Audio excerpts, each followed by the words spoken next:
what do you think would make a philosopher in modern times? What would be the characteristics? I think philosophy just boils down to having questions about your own existence, and that's the summary for me, at least. Yeah, absolutely. I could completely agree. Just somebody that's willing to keep asking questions. Yeah. Can Hmm. I, for me, it also I get more into philosophy about things too. So there's yoga. I'm into yoga, martial arts, and music. So like I like philosophizing about topics. The life topic is so that's where it gets like, all right, nobody knows. So you know what I mean? Yeah, we need to segment a little Yeah. bit here and there. And so I'm very happy you've mentioned the trifecta of your major hobbies there again for me.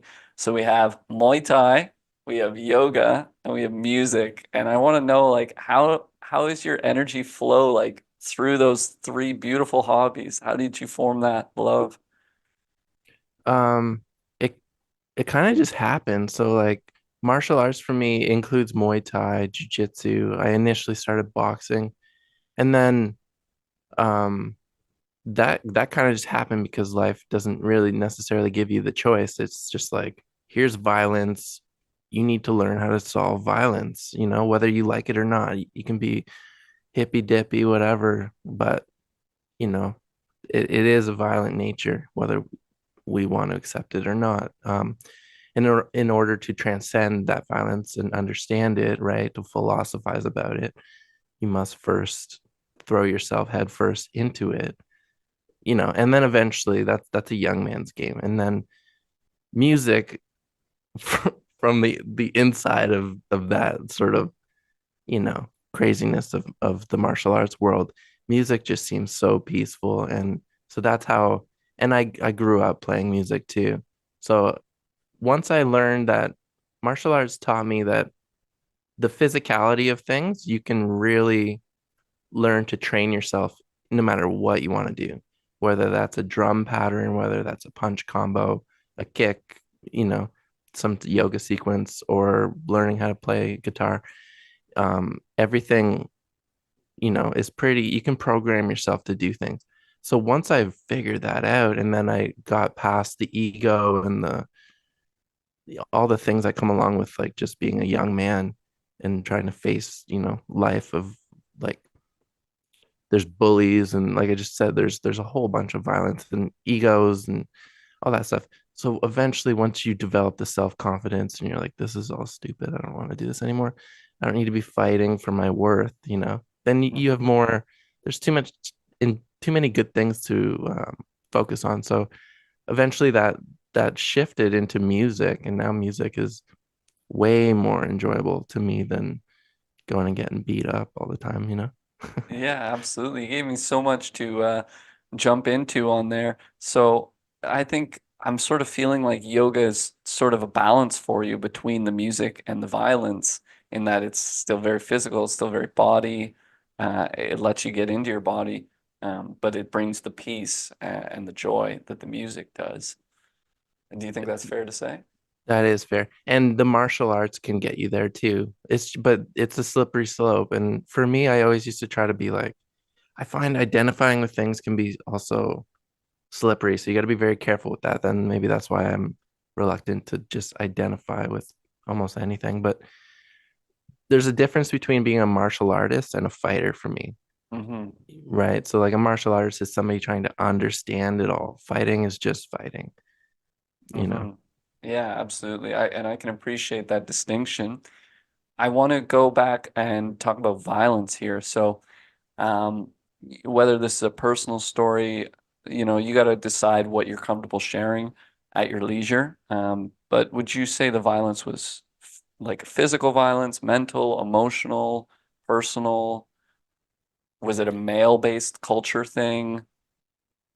Um, I don't necessarily think it's a male or female thing. I think that violence can be expressed differently for sure. Hmm. Males are much more physical, females a lot more mental and emotional. Um, but I really don't want to go down that road too much. Sounds But good. the violence in general is it's a lower vibration primal thing that if you're to become a conscious being, you have to like kind of level that off before moving up the ladder of, things to focus on in life. But some people get trapped on in that low vibration and um but there you don't have to stay there.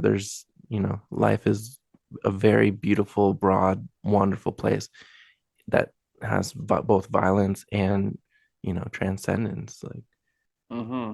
Yeah, when you were speaking about violence, I was sort of bringing it back to where I would relate to it as I was growing up.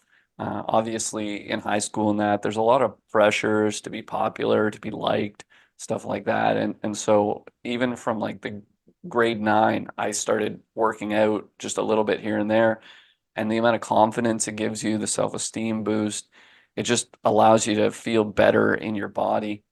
And then to bring that to another level, when I was studying spirituality in my mid 20s, I discovered that our mental capacities directly tie to our physical faculties. So the healthier your body is, the more potential you have for mental capacities as well. Have you found that? yeah, 100%. Mind, body, spirit, and emotional body I'll throw in there too. Which can be, probably somewhere between mind and spirit. You've been doing martial arts for all this time. Infinitely. Is that something you would recommend for young people? Is that something that you think a lot of people would benefit from? Are you still actively benefiting from it? I know you went to Thailand, and we'll talk about that a bit later, but is it still a huge part of your life? Not the way that it used to be, but it's shifted. So like basically there's untrained and trained in life, right? And once you become trained, then all that's left is become a trainer and find other people that you can help along their path, right? That's what it is kind of for me. What I did want to say, it's the perfect vehicle for self-actualization. So that was the thought that drifted temporarily.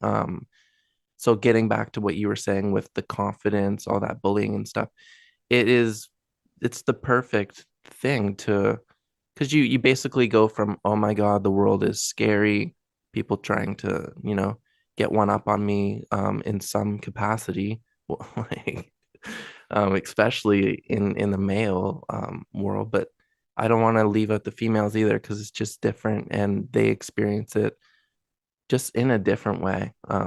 That's no greater or lesser, it's just equal, so yeah, self actualization is it's great for that because it teaches you about your body, right? It For me, it unlocked the power that I have both in just in my being, which is my mind, body, and spirit. And sometimes spirit can be a little bit, hard to define for people. But even if spirit means your confidence and your outlook on life and how you feel on the inside, then you know Hmm. Yeah, absolutely.